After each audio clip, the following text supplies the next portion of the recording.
자, 오늘 저번 시간까지 우리가 강의한 걸 흐름을 여러분들이 잘 깨야 돼요.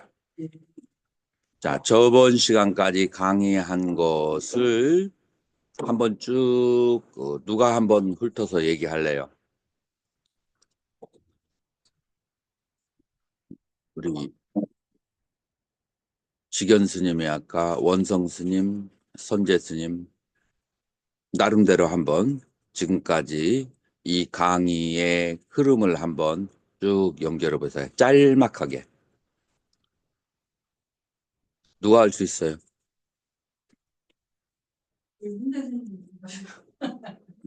선재 스님 잘하나요? 권성 스님이 잘합니다. 원성 스님이 해보세요. 간략하게. 간략하게 하고. 간략하게. 그 다음에 다른 스님들이 중간에 보충을 하고 싶은 게 있으면 보충을 시켜주세요. 대승보살의 10지 수행이 있는데, 그 중에 이제 초지, 환희지 보살은 이제 법을 전하는데 이제 환희심이 나는 경지라, 그때는 공양, 보시바라미를 집중적으로 하는 단계입니다. 그다음 두 번째 이후지 보살은 지계 바라미를 집중적으로 수행을 하는 단계. 저는 그것만 지금 기억이 나고. 그다음에 지계를 열심히 하면서 다음 단계가 여명지 보살, 발광지 보살입니다. 발광지 보살은 뭐였더라? 무슨 수행은 인욕바람이.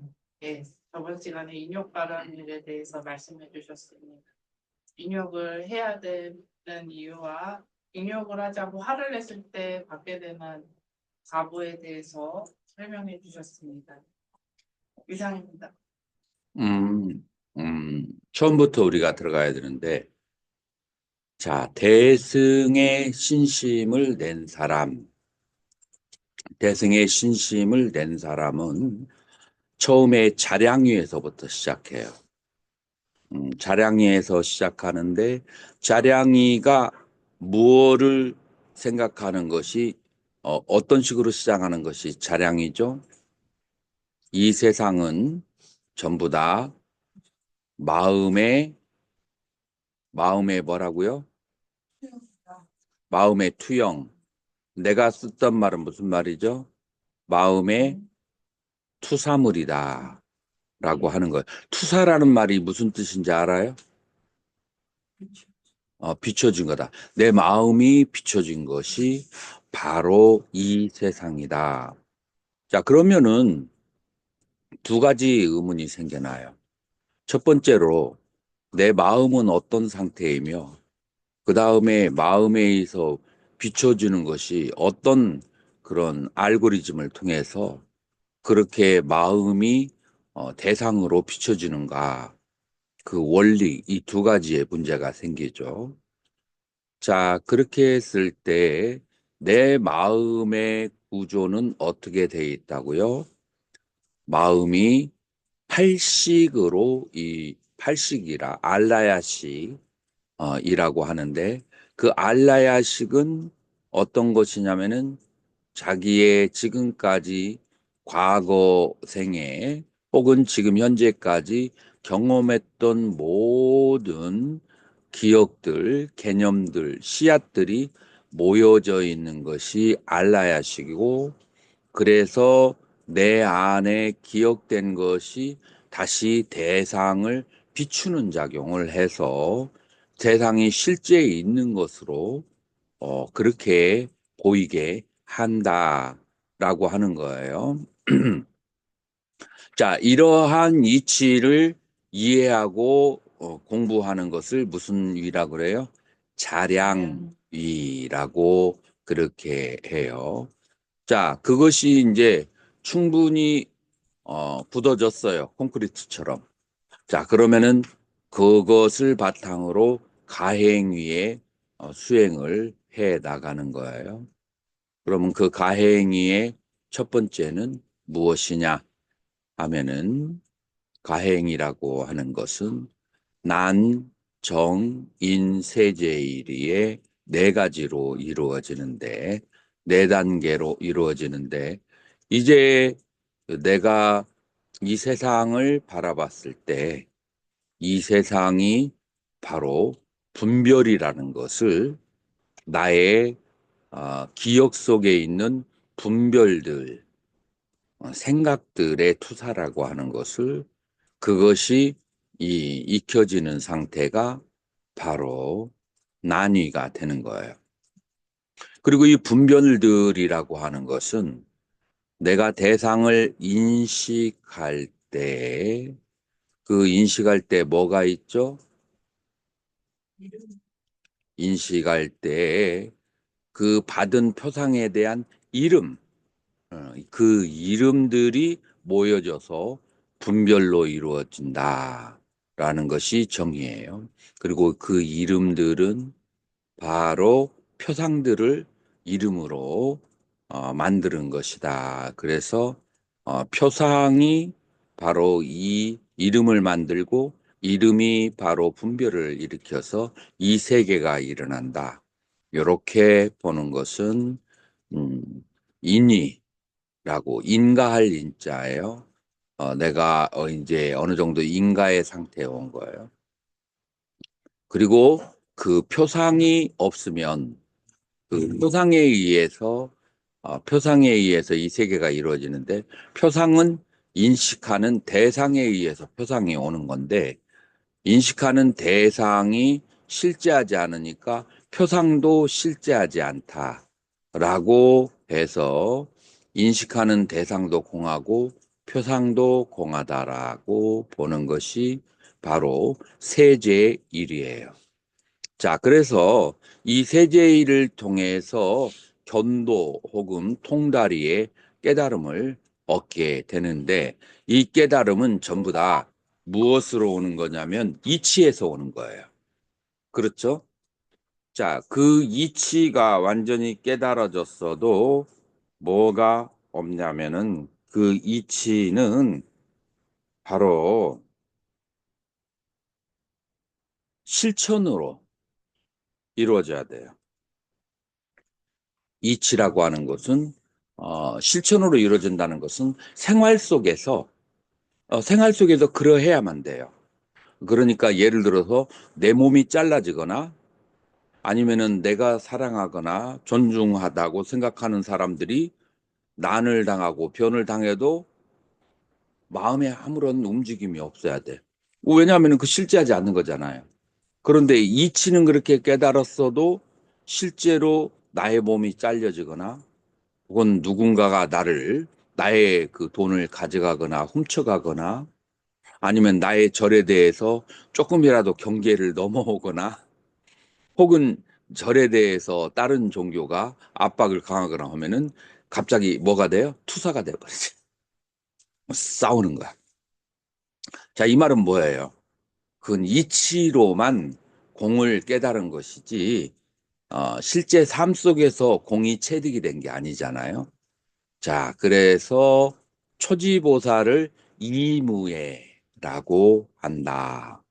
이 주관과 객관이 다 공하다는 것을 이치로 완전히 깨달은 상태 혹은 삼매 속에서는 그 상태가 돼요. 내가 고요히 삼매에 들었을 때, 좌선할 때는. 근데 좌선해서 깨어나서 일상생활에서는 시시각각으로 시비에서 벗어나지 못한다.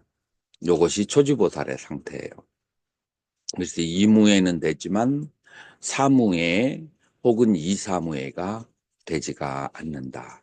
자, 그래서 이 초지보살은 이무에에서 사무에, 이사무에, 사사무에 이르기까지 십지를 통해서 수행을 하게 된다라고 하는 거예요.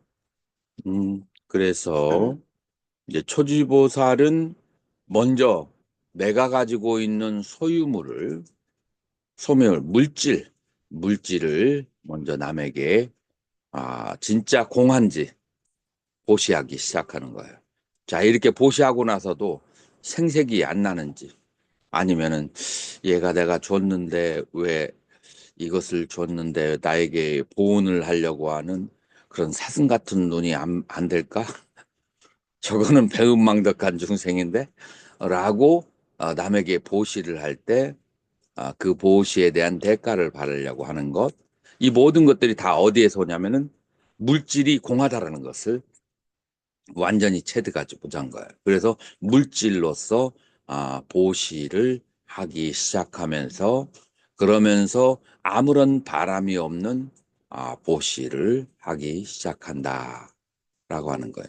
그래서 우리가 부처가 된다, 깨달음을 얻는다라고 하는 것은 전자가 움직이기 전의 상태로 간다, 돌아간다라고 하는 거예요. 자, 여러분들 지금 내 몸을 보나요? 내 몸을 어떻게 해서 여러분들이 볼 수가 있죠? 내 몸을? 안근을 내 몸을 여러분들이 보려면은 내 몸에서 나오는 전자를 느껴야 돼요. 전자가 원자 핵주위로 아주 사정없이 빠른 속도로 돌고 있어요. 이걸 깔라빠라고도 하는데 이 전자가 사정없이 돌면 거기에서 두 가지 현상이 나타나는데 두 가지가 뭐죠? 하나는 빛이 나요. 두 번째로는 뭐가 나죠? 거기에서 파동이 생겨요. 그래서 빛과 파동이 생겨요. 그 빛과 파동에 의해서 여러분들이 가지고 있는 움직이는 전자가 그걸 부딪혀서 인식해서 알미 생기는 거예요. 그래서 부처가 된다는 것은 전자가 발생하기 이전으로 돌아가는 거예요. 전자가 발생하기 이전으로 돌아간다는 것은 하나하나 정지시켜서 전자의 움직임도 없는 상태에 완전 정지로 돌아가는 것이 부처다라고 한다면 첫 번째 여러분들이 물질에 대해서 이 집착하고 움직이는 마음을 초지에서 놓게 되는 거예요. 그 다음에 이지에서는 어떻게 하죠?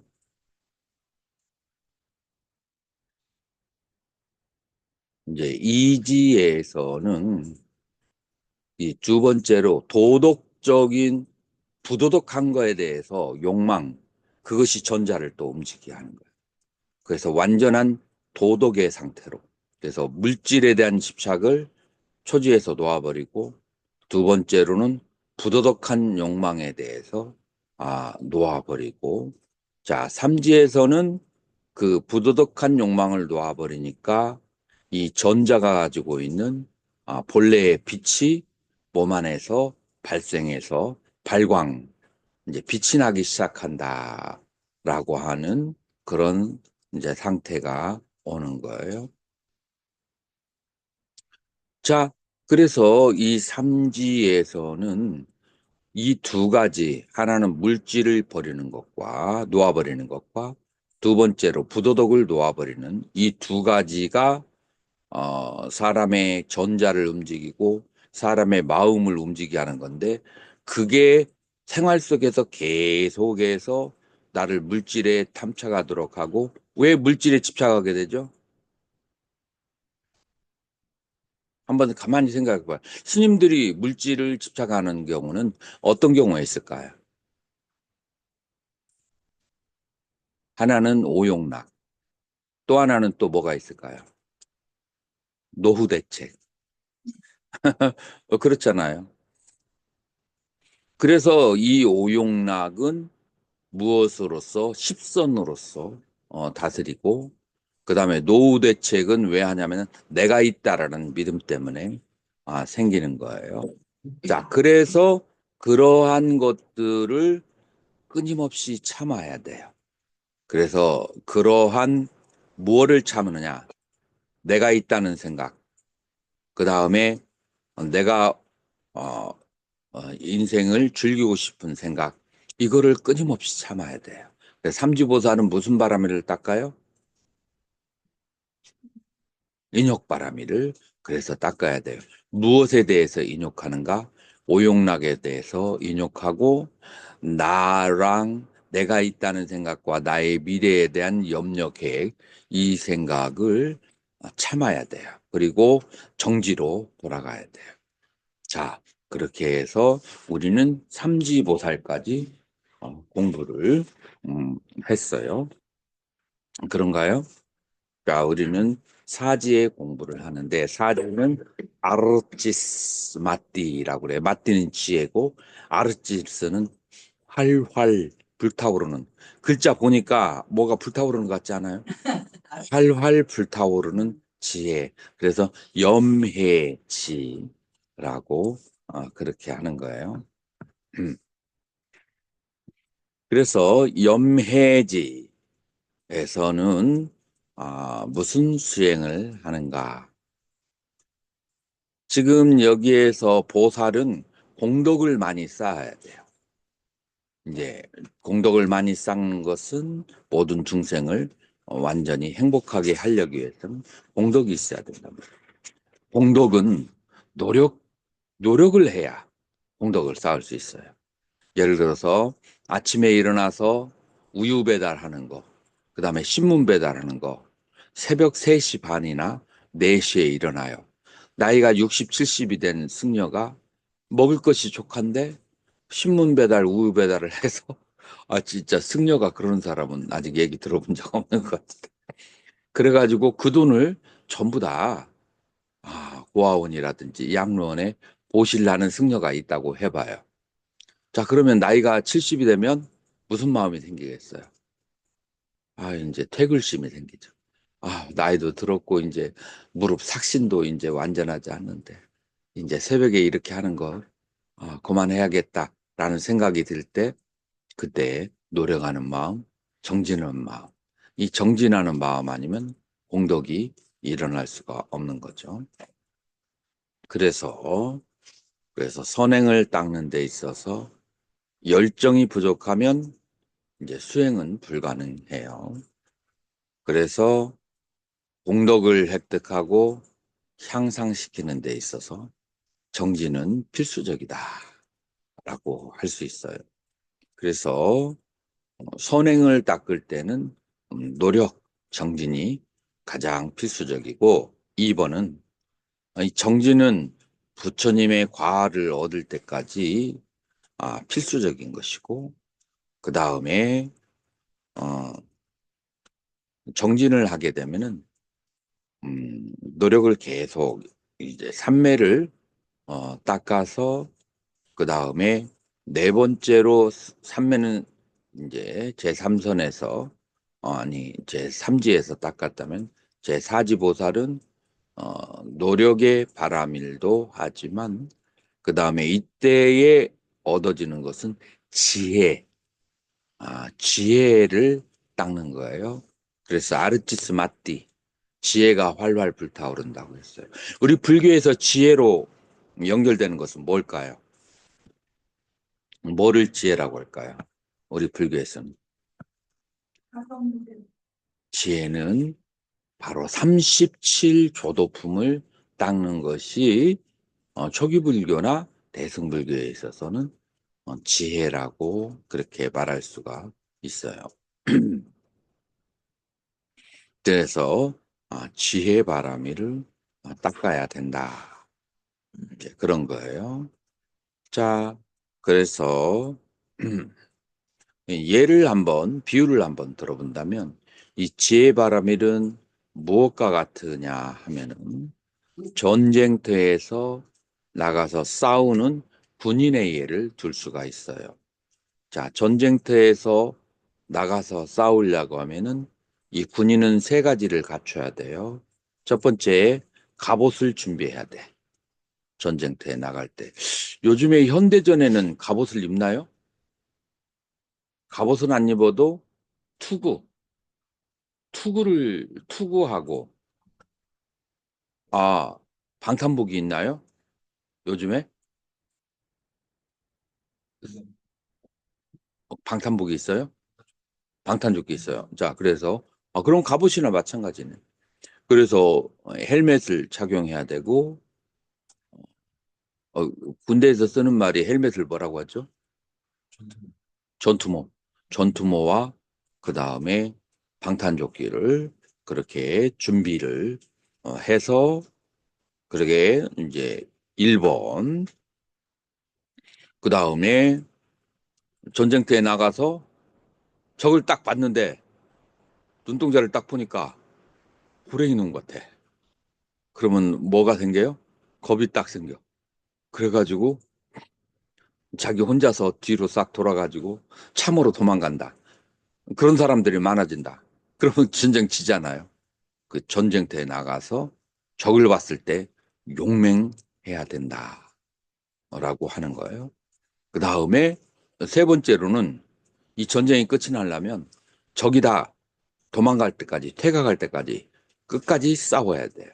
요게 세 가지의 기능이라고 한다면 이 정진바람회를 수행하는 사람은 전쟁터에 나가서 싸우는 사람처럼 첫 번째, 내가 선행을 할 세부 계획을 짜야 된다. 갑옷과 그 다음에 전투모를 준비하는 것처럼 선행을 하려고는 세부 계획을 써. 그 다음에 두 번째, 선행을 전투장에 나가서 적을 보고 앞으로 나가서 싸워야 되는 것처럼 선행에 대한 실천을 해야 돼요. 두 번째 단계는. 자, 세 번째 단계는 전쟁을 해서 싸움을 한번 해봤어. 손이 얼얼해. 그러니까 어떻게 해요? 뒤로 도망가려고 하면은 다 죽는 거야. 언제까지 적이 다 죽을 때까지 싸워야 되는 거야. 마찬가지로 한번 선행을 시작했으면 끝까지 이 선행을 전부 다 맞춰야 된다. 요것이 끝없는 노력이라고 하는 거예요. 요게 이제 세 번째라고 그렇게 말할 수 있어요. 그래서 어, 일반적으로 물질이나 자기 견해나 이런 것은 집착을 하면 안 되지만 이 공덕에 대한 것은 집착을 가지고 있어야 돼. 내가 공덕을 완성할 때까지 절대로 포기하지 않는다. 언제까지? 내가 부처를 이루길 때까지. 그래서 이제 부처님은 스스로 자기 자신을 뭐라고 했냐면 프라야트나바딘 노력론자라고 그렇게 본인이 스스로 얘기를 했어요. 이제 이 37조도법 혹은 보리분법을 수행하기 때문에 염해지라고 그렇게 했죠. 그래서 여기에서 이제 이 염해지에서 이제 몸과 마음이 완전히 빛이 나는 거예요. 지금 이 상태가 발광이라고 할 수 있어요. 앞에 있어서는 빛이 나기 시작하는 상태고.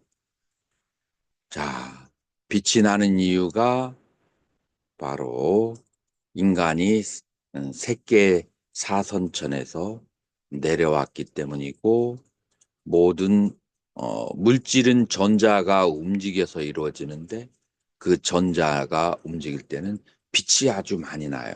그래서 여러분들 아미타바 그래서 아미타바 여러분들 이게 무슨 뜻인지 알아요? 아미타바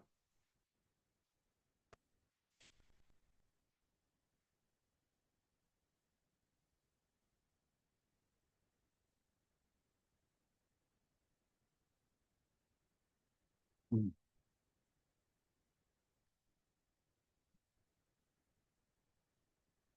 어 믿다 잠깐만 왜 이게 바 이 바가 빛이에요. 그래서 믿다가 한정이 있는 어밌다 한량없는 빛이에요. 그래서 한량없는 빛이 왜 생겨요? 모든 물질이 전자가 움직일 때 한량없는 빛이 생기는 거예요.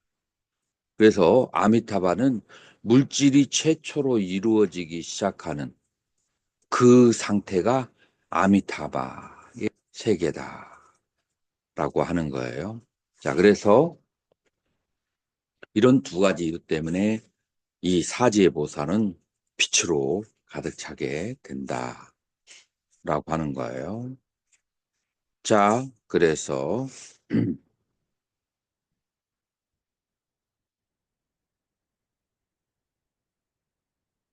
이제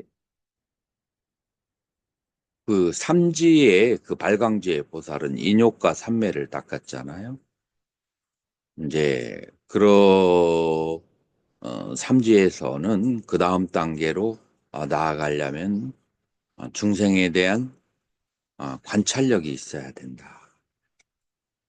그래서 이 37조도품이 중생에 대한 관찰인데 보디빠키야 담마라고 해요. 보디는 깨달음의 빠키라고 하는 것은 날개예요. 깨달음의 날개. 그래서 깨달음의 가지. 그래서 깨달음을 도와주는 그런 조도품이라고 그렇게 하는데 요건 37가지예요. 자, 지견 스님 한번 읽어보세요. 인력과 선내 바람이를 닦아 발광지에 든 보살이 윗단계로 나아가기 위해서는 육계, 색계, 무색계와 그 안의 중생을 알아차리고 관찰해야만 한다. 37조도품 어디가야 담마는 깨달음을 도와주는 37가지 요소인데 사념처, 사정근, 사여의족, 오근, 오력, 칠각지, 팔정도의 7가지 수행으로 구성되어 있고 이러한 수행 방법을 통해서 깨달음을 성취할 수 있는 것이다. 자, 사념처, 사정근, 사여의족, 오근, 오력, 칠각지, 팔정도의 수행을 한다라고 이제 하는 거예요.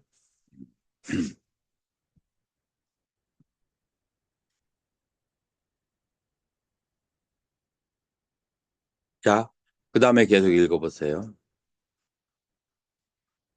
이 세상 대부분의 기쁨이나 괴로움은 물질에 의지한다.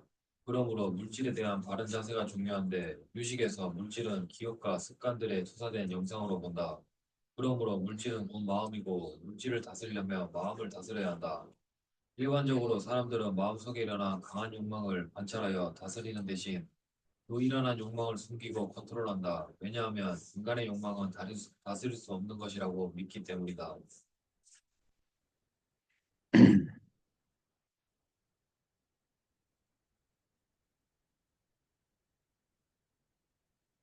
자, 원성 스님 읽어보세요. 불교에서는 충동적 마음의 상태를 다스리는 것이 근본이라고 본다. 그러므로 습관화되고 프로그램화된 기억들을 어떻게 다스리는지가 바로 마음 공부이다. 몸은 본래 부정하고 느낌은 궁극적으로 괴로움이며 현상적 세계는 오직 잠재된 프로그램의 투사일 뿐이고 그 프로그램을 깨끗이 지은 청정한 마음을 보는 것이 바로 사념처의 수행인 것이다. 자, 그래서 공부의 시작은 어디에서부터 시작하는가? 나에 대한 관찰로부터 시작을 해야 된다라고 하는 거예요. 그래서 나의 몸이 본래 부정하고 느낌은 괴로움이고 그 다음에 이 현상적 세계 법은 오직 마음의 투사물이고 그 다음에 그 투사물이 그 사라진 그 마음은 청정하다. 이렇게 보는 것이 사념처의 수행이에요. 자, 초기 불교의 사념처하고 같아요, 달라요? 살짝 해석 방법이 다른 거예요. 자, 성주 스님, 그다음 물질이 물질이 마음의 습관적 수용임을 알아도 무시일의 습관 때문에 인간은 다시 물질의 실제를 믿으며 물질에 의해 감정이 발생한다. 이러한 상태에서 오직 마음만이 존재하고 물질은 마음에 비추어진 영상임을 지속적으로 관하면 대상에 대한 집착 때문에 발생했거나 발생할 불선을 모두 다스릴 수 있다. 그 후에 경계에 끄달리지 않아서 발생했거나 발생한 선을 모두 증정시키는 것이 바로 사정근의 수행이 된다. 자, 사정근. 자, 사정근. 자, 앞에 사념초의 수행을 했는데, 사념초 수행의 기본을 물질에 대한, 그래서 이 물질이란 것은 마음의 잠재의식의 투사물이다라고 보는 거예요. 그런데, 그럼에도 불구하고 물질 때문에 집착하고, 그 다음에 시기하고 미워하는 마음이 생길 수가 있어요, 없어요? 있죠. 자, 이게 물질부터 비롯된 거예요. 자, 그러기 때문에 이제 이 사정근의 수행은 무엇이냐면은 이 물질이 마음에 비추어진 영상이라는 것을 계속 지속적으로 관찰하면서 대상에 대한 집착을 덜어내는 것이 바로 사정근의 수행이다. 그래서 이미 발생했던 악은 물질이 실제하지 않는다라고 생각을 해서 그것은 놓아버리고 그 다음에 발생할 악도 거기에서 그치게 하고 그 다음에 이미 발생한 선은 물질이 사실이 아니기 때문에 보시를 통해서 증장시키고 그 다음에 선이 일어나지 않은 것은 그것은 계속 일어나게 한다. 그래서 사정근이 사념처를 따라가는 수행을 한다. 지금 이것이 전부 다 뭐하고 관련돼 있어요? 물질이 마음의 투사물이다. 라는 생각을 통해서 사정근, 그 다음에 사념처 사정근이 있었던 거예요. 자, 그래서 약간 다르죠? 초기불교 고사론하고는. 그러나 궁극적으로는 이제 같아요. 존재론에서 시각이 약간 다른 거죠. 자, 그래서 그 다음에 현성 스님 짜따로 르띠빠다 사여의족이라고 그래요. 사여의족, 마음이 물질에 휘둘리지 않고 한 곳에 집중하면 점차로 마음의 힘이 증장하여 네 가지 신통의 조건들, 사여의족이 발생한다. 왜 여의족이라 하는가? 선정을 성취하는 원인이기 때문에 족이라 한다. 선정에 대한 열망과 노력, 그리고 선정의 유무를 아는 알아차림의 마음과 선정이 오지 않았을 때 그 원인을 분석하는 지혜의 네 가지 힘으로 선정을 성취해서 신통에 자제하는 것이다. 그래서 물질은 마음의 투사물이라고 생각하고 물질에 대해서 마음이 딱 끊어졌을 때 그 상태를 유식에서는 선정이라고 보고 있어요. 물질에 의해서 마음이 흩어지지 않는 것이 선정이에요. 자, 그래서 이제 어, 오직 마음이라고 하는 유식에서는 이제 결국은 이제 선정의 상태를 지향하게 되는데 이 선정을 얻으려면은 선정에 대해서 바라는 마음이 있어야 돼요. 그래야 안 돼요. 그리고 바라는 마음을 찬다라고 그래요. 선정에 대해서 열망을 가져야 되고 그 다음에 바라기만 하고 노력을 안 하면은 돼요, 안 돼요? 노력을 안 하면 안 돼. 그래서 위리야 노력을 해야 돼요. 그 다음에 세 번째 내가 지금 선정에 들었는지 그 다음에 선정이 들었지 않았는지 그거를 시시각각으로 알아차려야 되거든요. 그거를 찌따 사마디 심삼매라고 그렇게 하고 그 다음에 선정이 오지 않았을 때 그 조건, 선정에 들지 않게 하는 조건을 분석하는 거, 그게 미망사 사마디, 분석하는 지혜. 이 네 가지 힘으로 신통의 선정에 대해서 자유자재한다. 그래, 열망, 노력, 알아차리는 마음, 그 다음에 분석하는 지혜, 이 네 가지가 사여의적이라고 한다. 이해가 됐나요? 자, 그러면 우리가 몇 가지 했죠? 사념처, 그 다음에 사정근, 사여의조, 이렇게 세 가지를 했어요. 12가지가 되죠. 네 개가 세 가지니까. 자, 그래서 이제 넷으로 시작하는 세 가지가 끝나고 그 다음에 다섯으로 시작하는 두 가지가 있어요. 다섯으로 시작하는 두 가지. 요거는 잠깐 휴식을 취하고 다시 시작하겠습니다.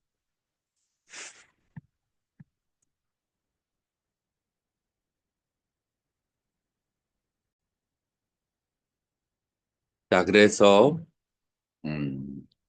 자, 시작이 뭘로 시작했죠? 사념처. 그 다음에 사정근, 그 다음에 사여의족. 사여의족에서 삼매를 이제 얻었어요. 이제 삼매를 얻었으니까 그 다음에 어디로 가야 돼요? 지혜로 가야 돼요. 지혜로 가야 되는데 이 지혜로 가는데 5가지의 요소를 다 갖추어야 지혜로 갈 수가 있어요. 5가지가 뭐죠? 5가지가 바로 신심이 있어야 되고, 그 다음에 두 번째로는 마음이 어떤 상태가 돼야 돼요? 노력하는 마음이 있어야 돼요. 세 번째로는 알아차림도 있고, 그 다음에 네 번째로는 뭐가 있어야 돼요? 네 번째로는 바로 마음이 마음이 고요함이 있어야 되고, 5번째로는 지혜가 있어야 돼요. 그래서 믿음과 지혜, 그리고 또 뭐냐면 노력과 마음의 평화로운 상태, 그 다음에 알아차림, 이런 5가지가 골고루 갖춰져 있어야 수행이 시작에서 중간으로, 중간에서 끝으로 잘 나아갈 수가 있는 거예요.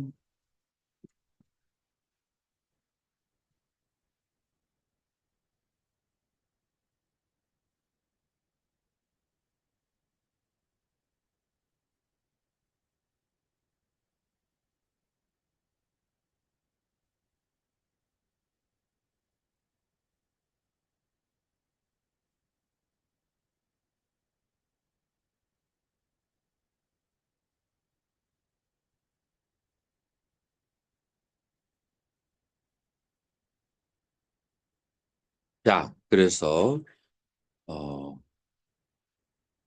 선재 스님 읽어보세요. 마음을 장애하는 본래들이 바른 대치법에 의해서 모두 사라졌을 때 믿음, 정진, 알아차림, 선정, 지혜라는 오근이 점차로 발생한다. 오근은 팔정도의 수행을 바르게 잘 하는지, 모자라거나 지나침이 있는지를 관찰하는 시스템이다. 믿음이 지나치면 지혜가 부족하여 맹신에 떨어지기 쉽고, 지혜가 지나치면 믿음이 부족하여 경험하지 않은 성인의 가르침을 믿지 않고 의심한다. 계속.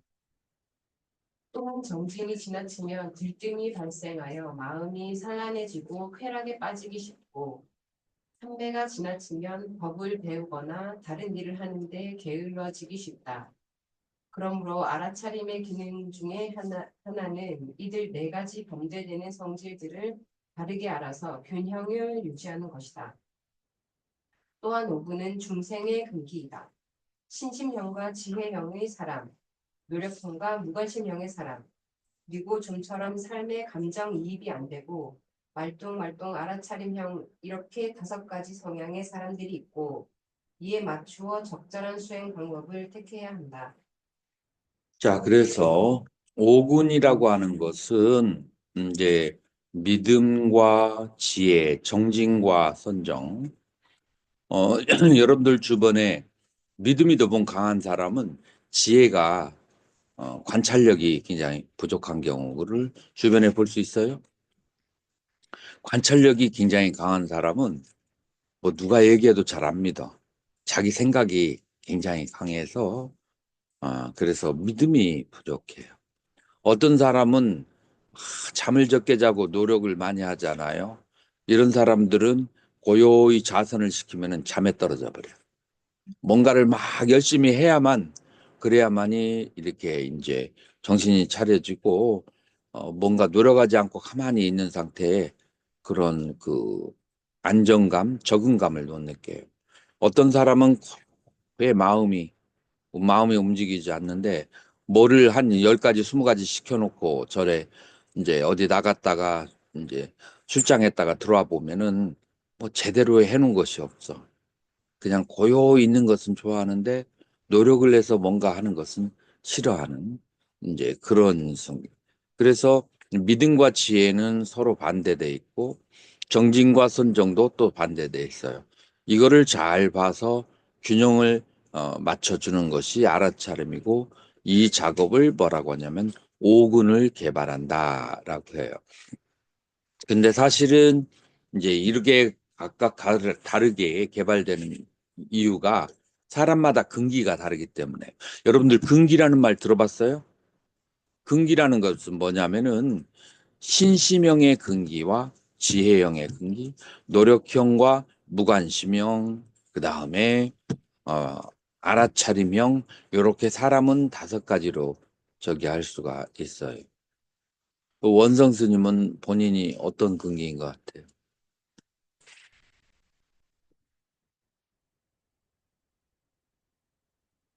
신수보다는 관찰하는 쪽이 원래 더 개발이 돼 있었고요. 음. 그다음에 이 정진하고 선정은 약간 아니, 공감적. 한 가지 자기의 성향, 음, 음, 어느 쪽이 제일 강한지 저는 관찰, 알아차림. 알아차리는 쪽이 관찰은 지혜고 알아차림은 이제 지혜가 아니고 이제 그 사띠 둘 다 달라요.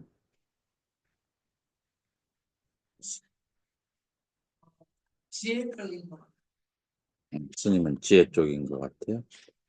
음. 현성 스님, 안선 스님 노력이, 현재 스님은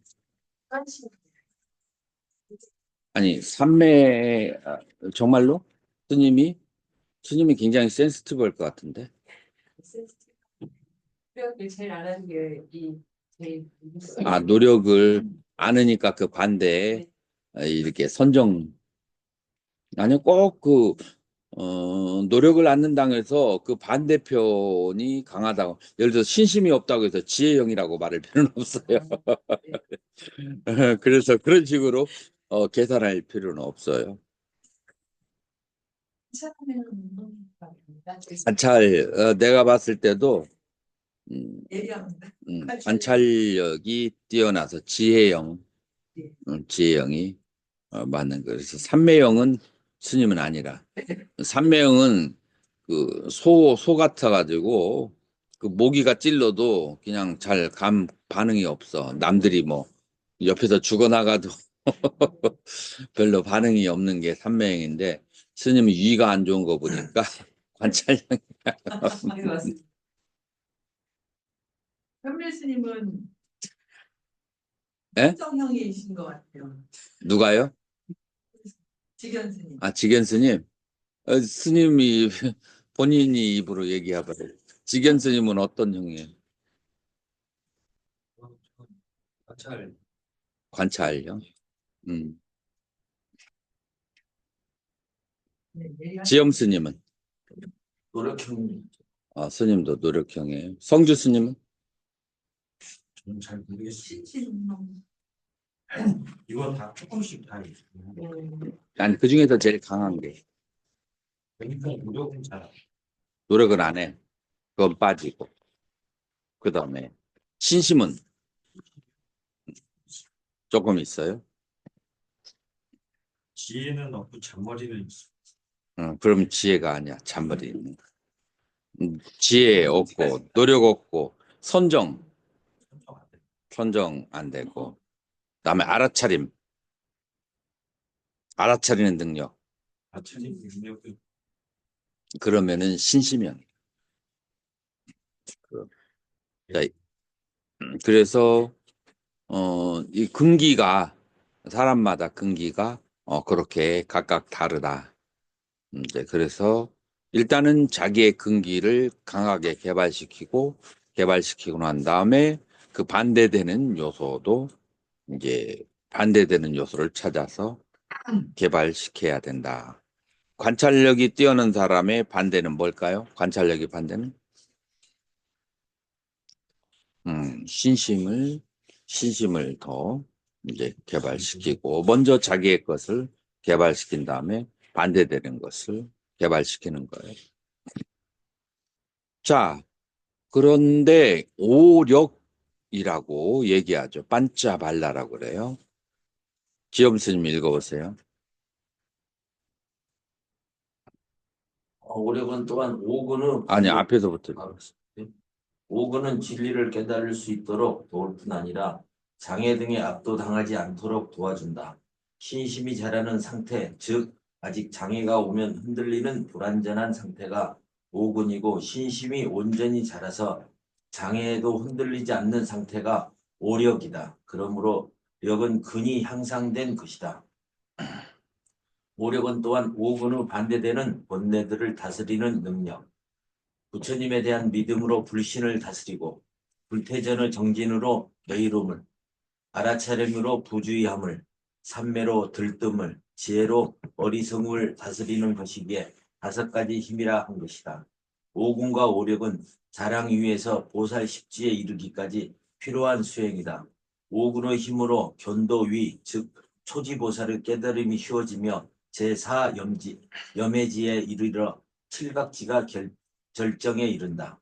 자, 그래서 오력은 이제 힘이에요. 장애를 다스릴 수 있는 힘인데 이제 부처님에 대한 믿음으로 불신을 다스리고 정진으로 게으름을 알아차림으로 부주의함을 삼매로 들뜸을 지혜로 어리석음을 다스리기 때문에 5가지 힘이다. 그래서 오근은 밸런스, 오력은 힘으로 대상을 다스리는 것을 말한다라고 해요. 그래서 이 오근과 오력은 자량이에서 보살 십지까지 다 필요한 거예요. 자, 그래서 이 오근의 힘이 중요하다라고 하는 거예요. 이제 가면 갈수록 이 5개가 밸런스를 이루어야 돼요. 자량위에서는 그 중에 하나가 강하지만 나중에 가면 갈수록 이제 5가지의 밸런스를 이루어야 된다. 자, 그래서 우리가 사념처, 그 다음에 사정근, 그리고 사여의조, 오근요력까지 했어요. 자, 그렇게 해서 22개가 있어요. 자, 나머지가 뭘까요? 칠각지와 팔정도예요. 칠각지와 팔정도. 자, 칠각지. 지견 스님 읽어봐요. 칠각지는 마음을 밖의 대상으로부터 안으로 되돌리는 알아차림, 영각지로부터 비롯된다. 홀로 있으면서 대상에 대한 탐욕을 없애 몸과 마음 무엇에도 걸림이 없고 나도 대상도 본래 없는 근원을 향한 해탈을 영원하여 마음을 챙기는 것이다. 또한 순간순간 마음이 밖으로 향할 때마다 외부 대상이 마음속 기억의 투사이기에 실체 없음을 깨달아 안으로 되돌리는 것을 택법이라 하고 마음이 마음이 밖의 대상으로부터 완전히 안으로 돌아올 때까지 쉼 없이 노력하는 정진각지. 4. 이 3가지 수행이 부족하며 마음의 희열이 발생하고 5. 곧이어 몸이 편안해지는 경안을 누린다. 6. 희열 경안과 함께 마음이 집중된 상태인 사마디와 7. 오락기후로부터 자유로워진 평정 상태가 칠각지이다. 이렇게 정적이진 마음의 상태에서 해탈을 경험할 수 있는 것이다. 자, 그래서 이 유식의 수행은 처음부터 끝까지 뭐가 제일 중요하다고요? 자, 뭐가 제일 중요해요? 유식의 수행은? 되돌리는 가르침. 자, 무엇으로부터 어디로? 예에서 그게 바로 오직 유식. 이 세상은 마음의 투사물이다. 라고 하는 이 슬로건이 유식을 처음부터 끝까지 계속 중요한 거예요. 자, 그래서 마음이 어떻게 해야 밖에 대상으로부터 돌아오죠? 밖에 있는 대상들이 뭐라고 봐야 돼요? 마음의 투사물이라고 봐야 되는 거예요.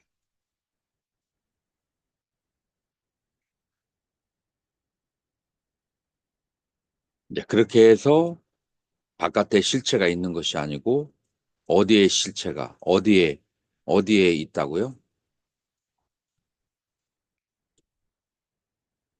어떤 사람이 계속해서 안 좋은 사람을 특히 이제 상담을 하다 보면은 이제 한 보살님을 내가 3번 상담을 한 적이 있어요. 3번이라고 하는 것은 3번 이혼하고 이제 계속해서 3번을 이혼하고 만나고 이제 그런 상담을 한 적이 있었는데 똑같은 남자를 만나 내가 봤을 때는 첫 번째로 잘생겼어. 잘생겼는데 어떻게 잘생겼냐면은 복이 없이 잘생긴 남자를 고르던 탁월한 재주가 있더라고. 복 있는 잘생긴 게 있고 복 없는 잘생긴 게 있어. 그 차이점을 여러분도 알 수 있어요? 안다고요? 모른다고? 우리 비구스님들은 알아요? 복, 왜 있어요? 자세히 보면은 그냥 호남형이라고 하는 게 있어요. 발견사. 호남형이라고 하는 것은 어디가 특히 그냥 예쁘게 생긴 게 아니라 그냥 이렇게 인상이 전체적으로 좋은 게 복 있는 잘생긴 것이고 굉장히 조금 여성적이고 굉장히 미모 있게 생긴 남자가 있어요. 그런데 마음 씀씀이 굉장히 얄팍해. 어, 그리고 산 환경이 불우해. 그 불우한 흔적이 얼굴에 묻어 있어. 이제 그런 남자만 3번을 다 결혼했는데 데리고 오면은 다 그런 남자야. 그리고 이제 두 번째로 뭐가 있냐면은 모정을 잘 못 받은 사람이야. 그래서 그 어린 고양이가 있잖아요. 막 그냥 귀엽게 생겼는데 가까이 오면 확 훑어버리고 하는 그런 식의 사람들이야.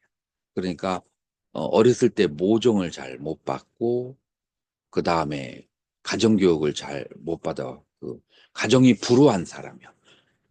그 보살님은 꼭 가정이 불우한 남자를 고르는데 탁월한 재주를 가지고 있어. 그래서 왜 그런 사람에게 마음이 끌려고 하니까 모성애가 생깁니다. 그래서 이제 이런 경우는 뭐냐면은 이 자기 안에 있는 모성을 주고 싶은 대상이 없어. 왜냐하면 성질이 못돼 먹어서. 이게 자기 안에 있는 본인의 성질이야. 첫 번째, 인간관계가 좋지 않아서 이, 이 모성을 두루 펼칠 대상이 없어. 그런데 불우한 환경에 남자를 만나. 그러니까 이 사람은 지금 모성이 필요하니까 서로가 만나. 그러다가 이 남자가 그 불우한 상태에서 조금 벗어나. 보롱한 상태에서 벗어나면은 이 여자가 보이기 시작하는 거야. 성격이 못됐다는 것을. 이제 그러면서 거기서 결렬이 시작돼. 자, 이런 경우에 이 계속해서 그렇게 헤어지게 되고 싸우게 되는 원인이 어디에 있어? 남자에 있을까요? 이 여자에게 있을까요? 네? 그 여자에게. 그러니까 이게 하나의 예인데 인간 세상을 살아가면서 자꾸 비슷한 문제가 벌어지게 되거든요. 그게 전부 다 내 안에서 시작된 문제, 그 환경도 내가 선택하는 거예요. 그래서 대상을 이렇게 꾸짖기보다는 자기 자신을 봐야 되는데 이 보살님은 항상 자기 남편들에 대한 흉보기에 바빠. 자기 자신이 잘못됐다는 것은 보지를 않아. 자기 마음의 구조가. 그래서 이렇게 해가지고는 해결이 없어요. 이분은 다음 생에 태어나도 또 그런 남자를 만날 거야. 그래가지고 계속해서 대상을 욕하게 되고, 네, 그렇게 되는 거예요. 그래서 마음을 내가 현재 있는 고통과 즐거움과 괴로움의 원인을 이 마음에 먼저 있다. 내 마음에 잠재의식에 먼저 있다라는 것을 알아차리는 게 염각제예요. 그러나 내 마음 안으로 되돌리다가 끝없이 불평을 하게 되죠. 예를 들어서 운전을 하고 가다가 막 그냥 조금 운전 미스를 해가지고 그래가지고 옆에 있는 그 거울 뭐라고 그러죠? 백밀러 그걸 탁 치고 갔어. 그러면 쫓아가가지고 막 그냥 싸우게 되잖아요. 그 순간순간 마음이 바깥에 있는 대상으로 돌아가서 그래서 그 상대방을 꾸짖으려고 하는 마음을 그걸 계속해서 되돌려는 거야. 이것은 내 마음의 구조와 그 다음에 업 때문에 발생하는 것이다. 요거를 뭐라고 하냐면 택법이라고 그렇게 하는 거예요. 성 교수님, 가스케 읽어보세요.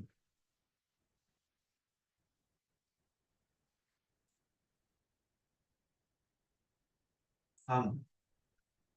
마음이 밖의 대상으로부터 완전히 안으로 돌아올 때까지 쉼 없이 노력하는 정진각지. 4. 이 세 가지 수행이 부족하면 마음의 희열이 발생하고 5. 곧이어 몸이 편안해지는 경안을 누린다. 6. 희열, 경안과 함께 마음이 집중된 상태인 사마디와 7. 불악 이후로부터 자유로워진 평정 상태가 칠각지이다. 이렇게 청정해진 마음의 상태에서 해탈을 경험할 수 있는 것이다. 자, 그렇게 해서 대상을 볼 때마다 계속해서 자기 마음을 보는 것이 이제 완전히 숙달화돼서 내 환경 속에서 좋고 나쁜 것을 봤을 때 내 마음의 업을 바로 보는 훈련이 되면 그걸 뭐라고 하냐면은 정진각지가 이루어진 것이고 그래서 오직 마음만 보이고 대상이 보이지 않게 되면은 그러면 희열이 발생하고 그 다음에 몸과 마음이 편안해지는 경안이 발생해요. 그래서 희열과 경안이 일어났을 때 그걸 사마디라고 하고 이 사마디의 상태에서 자기의 청정한 마음을 볼 수가 있는 것이 바로 칠각지다라고 그렇게 말할 수가 있어요. 자, 이렇게 해서 이 37 보리분법은 모두 8정도 안에 이렇게 배대할 수가 있어요. 그래서 사정근은 정정진, 사념처는 정념, 칠각지는 사념처에 진화된 상태, 사여의족은 정정, 오근오력은 팔정도를 바르게 그렇게 인도하는 거예요. 이렇게 염해지의 보살은 이 30풀 보리분법, 조도법을 깊이 닦으면서 사서법 가운데서 동사서, 바람일 가운데는 정진바람일에 능통하게 된다라고 하는 거예요. 자, 동사섭이 뭐예요?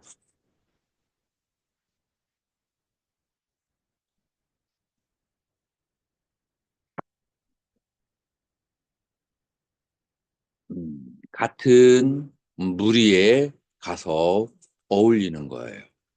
같은 무리에 가서 이제 어울려주는 것.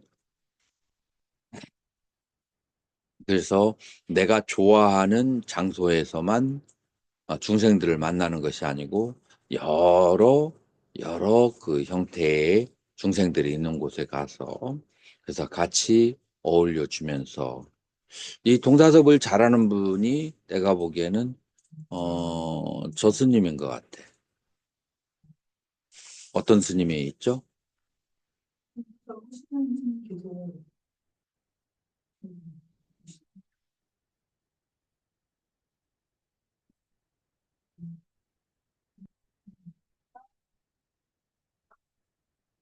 네, 어디세요?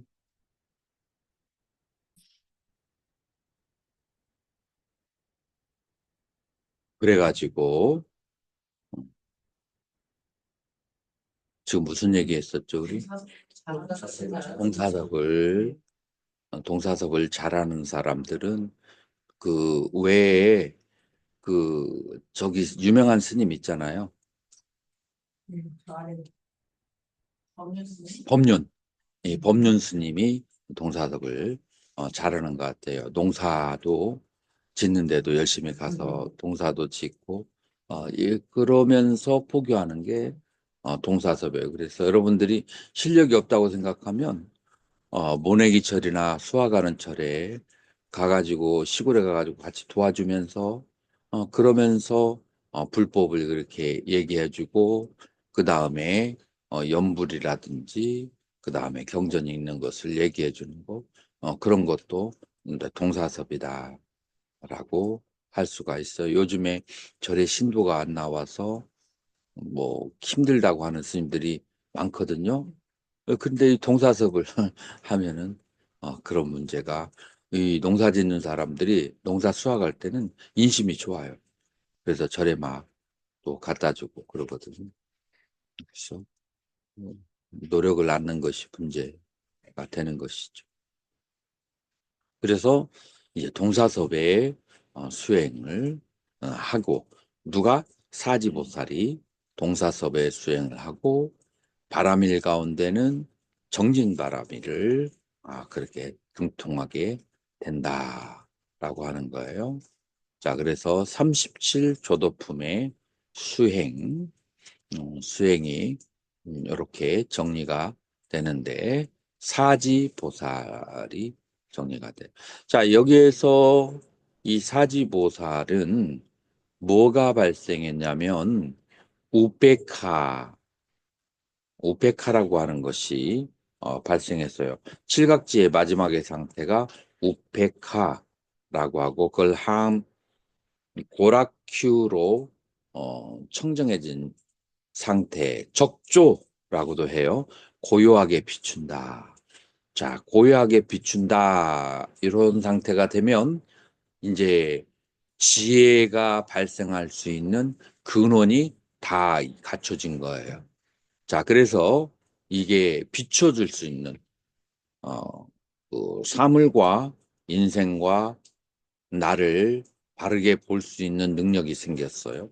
자, 그래서 바르게 보는 것이 바로 몇 지예요? 오지와 육지의 지혜예요. 이 오지와 육지에서는 이제 고통의 원인, 그 다음에 해탈의 원인이라고 하는 사성제가 보이기 시작해요. 그리고 이 세상 만물이 12연기에 의해서 발생하고 소멸하는 것이 보이게 된다. 그것이 바로 오지와 육지의 보살이라고 할 수 있어요. 그래서 오지에서는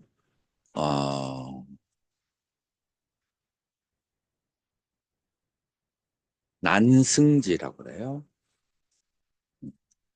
수두르자야 난승지.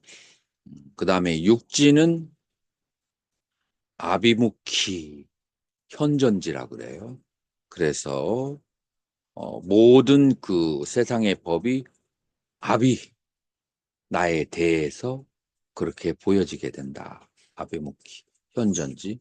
그래서 이렇게 오지 육지에 왔을 때 이 보살은 이제 진정한 의미에서 해탈을 경험하게 되고 이 오지에서 이 사무예와 그 다음에 육지에서 이사무예를 성취하게 된다라고 하는 거예요. 자, 이사무예가 뭐라고 했죠? 실제 그 동중에서도 이 공한 것이 그대로 실천이 되는 거예요. 그게 육지의 보살이에요. 자, 그게 이사무예. 그러면은 사사무예는 언제? 십지보살이 되어서. 그러면 사사무예라고 하는 것은 뭘 말하는 거예요? 신도까지 알고 있습니다.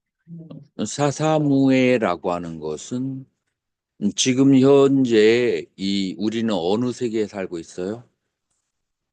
인간 세계에 살고 있어요. 그런데 이 인간 세계에서 우리는 다시 10개가 벌어지는 걸 볼 수 있어요. 뭐냐면은 지옥에서부터 불계까지. 그래서 인간 세계에서 지옥에서 불계까지를 그걸 놔두고 그걸 보는 것을 그래서 사와 사가 다르잖아요. 예를 들어 여기는 인간 세계고 여기는 축생 세계야. 아니 지옥 세계야. 이 사와 사가 다른데 그 안에서 두 개가 같이 경험되어지고 같이 다툴 수가 있는 것. 그러면서 서로가 서로를 간섭하지 않아. 인간계와 그 다음에 지옥계가. 그것이 바로 사사무의 세계다. 라고 하는 거예요. 그래서 사사무의 세계는 세 가지를 초월하는데 뭐냐면은 시간과 공간과 이 10개의 개와 개 사이가 초월하는 것이 바로 사사무예다. 라고 하는 거예요.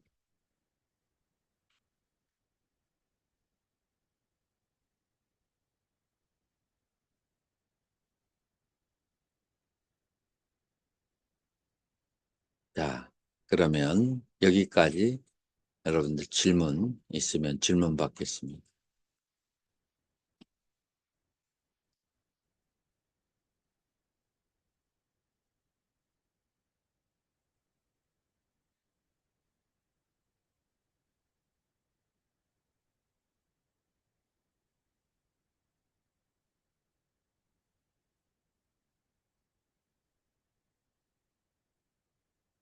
왜 조용할까요?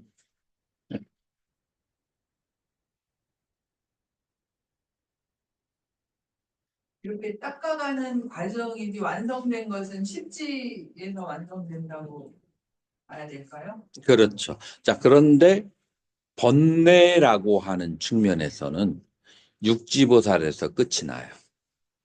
번뇌라고 하는 것이. 그래서 닦는다라고 할 때 번뇌를 닦는다라는 측면에서는 육지에서 끝이 나고 그 다음에 십지까지는 뭐를 하는가?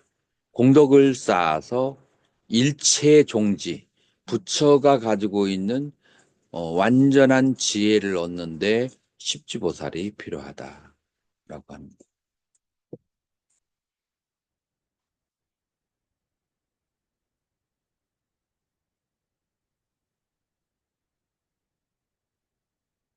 금방 묘각까지는 십지경에서는 등각묘각이 나오지 않아요.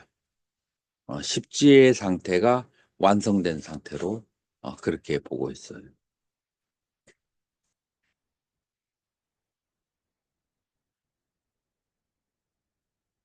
묘각은 어디서 나오나요? 그건 화엄경에서 음,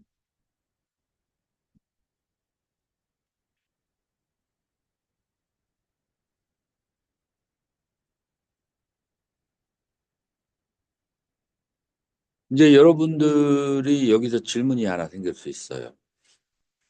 이런 신통력은 이제 주로 공덕을 쌓은 데서 이제 많이 나오는데 과연 마음만을 깨끗하게 밝힌 선수행자가 보살 수행을 하지 않는 선수행자가 있다면 이 사람에게 이 십지나 등각묘각, 불과 같은 신통력이 나올 수 있을 것인가? 일조종지. 이건 이제 인도 불교에서는 인정할 수 없는 것인데 중국 불교에서 손을 닦아도 부처가 될 수가 있다, 등각묘각이 될 수 있다 라고 해석하는 인도에서는 해석하지 않은 중국 불교의 해석이에요. 만약에 인도 불교라고 한다면 마음을 청정하게 하고 그 다음에 커다란 공덕을 닦지 않으면 어디까지 갈 수 있어요? 인도 불교의 입장에서 보면.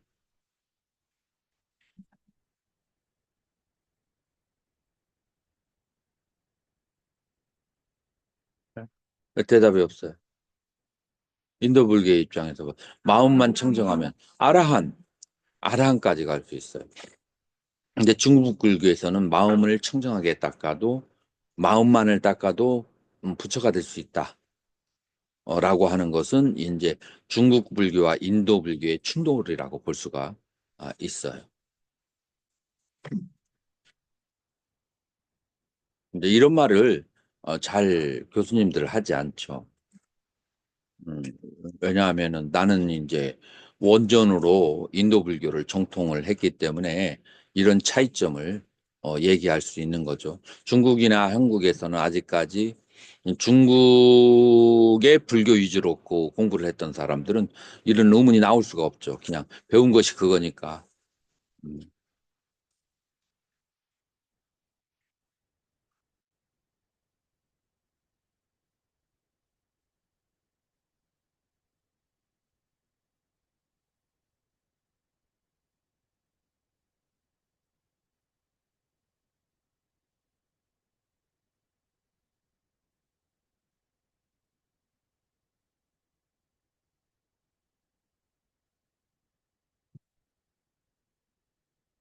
이 십지의 관계를 보면 음. 이 개인이 우리가 100년을 못 살잖아요. 음.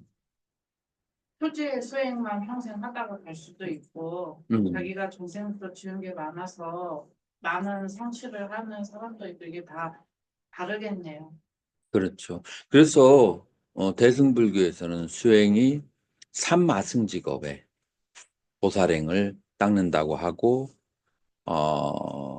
설일제부에서는 아라한이 되는데 음, 보통 삼생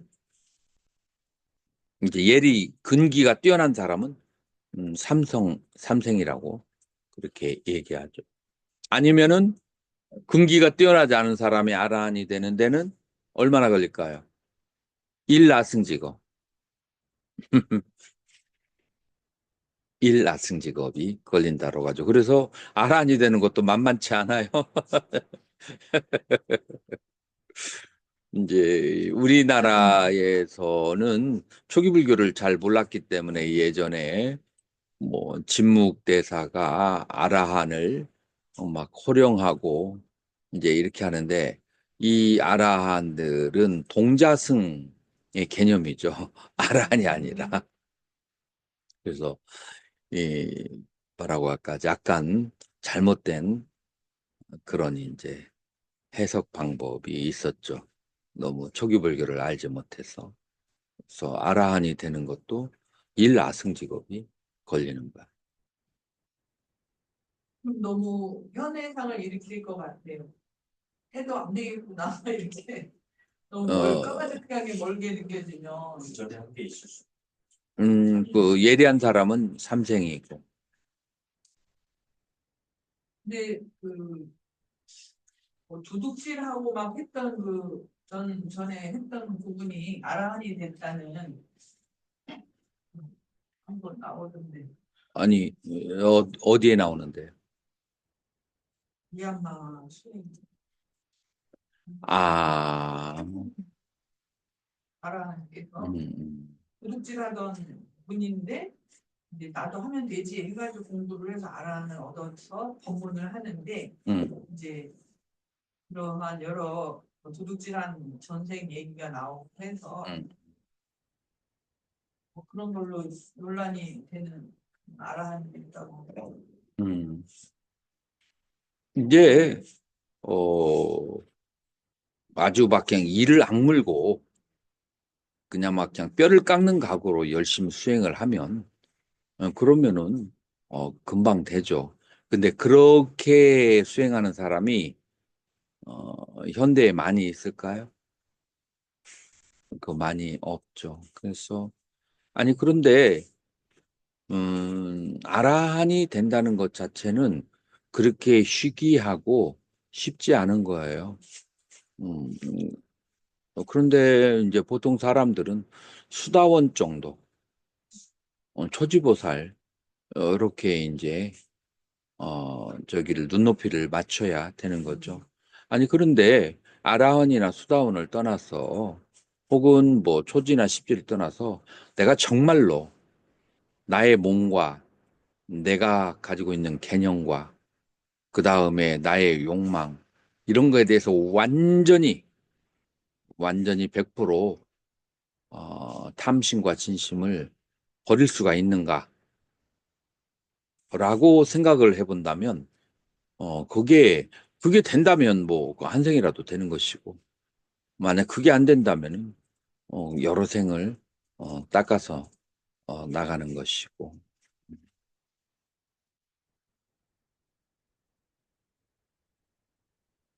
그리고 십신, 십행, 십주, 십회, 십회양을 걸쳐서 이렇게 차례로 올라가는 건지요? 아니면은 십신에서도 수양을 그런데 인도 불교에서는 이 화엄의 53일을 볼 수가 없어요.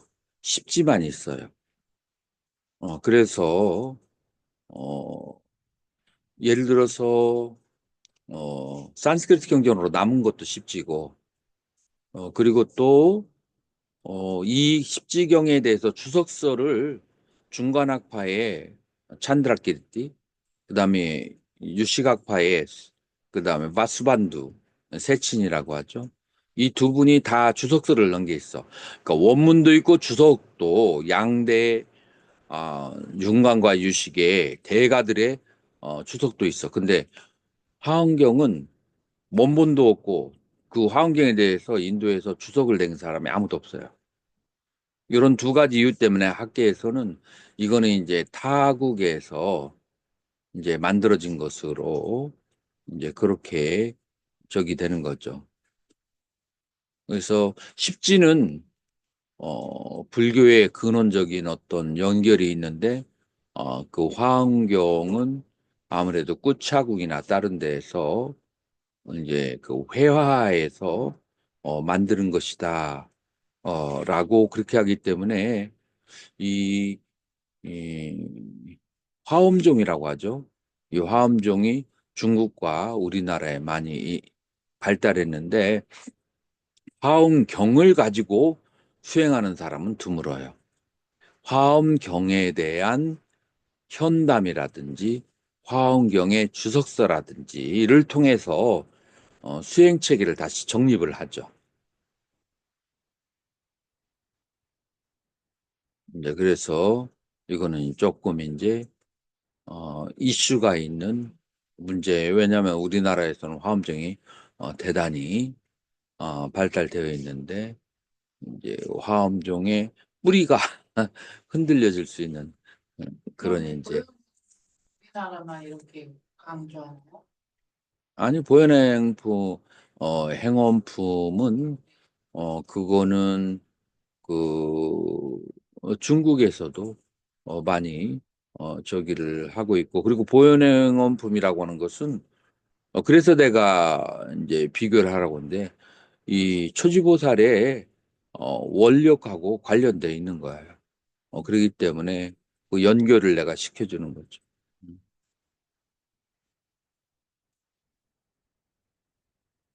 그거를 중고등학생이 이해할 수 있게 설명. 그래야지. 여러분들이 설명을 할 때는.